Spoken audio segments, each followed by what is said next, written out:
गाउँ समाज बिगार्ने मान्छेहरू चाहिँ कस्तो हुन्छ भनेर चाहिँ नि यो दाजुको फेस सुन्नुहोस्, यो दाजुको बोली सुन्नुहोस्।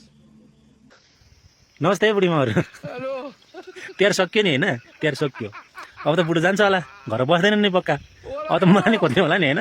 हिजो अस्तिसम्म त न फोन न म्यासेज न केही होइन। अलि यसो खर्च पठाइदेऊ न दसैँ तिहारको लागि भनेको बोलचाल थिएन होइन। अब त बुढो जान्छ, पक्का जान्छ। अनि खोज्ने भने त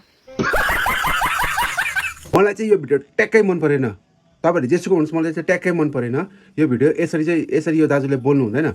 गाउँ समाजमा के को बुढी माउ, कसलाई बुढी माउ भन्नुभएको तपाईँले?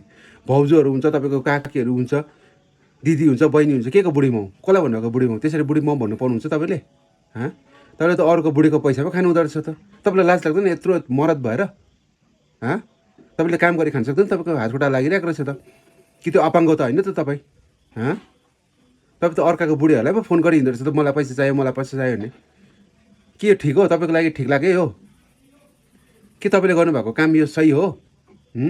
भन्नुहोस् त लु, तपाईँले गर्नुभएको काम सही हो? अर्काको बुढीको कमाइ, अर्काको बुढाको कमाइ खानु तपाईँलाई लाज लाग्दैन? मलाई यो भिडियो ट्याक्कै मन परेन। म चाहिँ छेउमा भएको भए चाहिँ नि एक थप्पड चाहिँ हानिदिउँ यो दाजुलाई नि।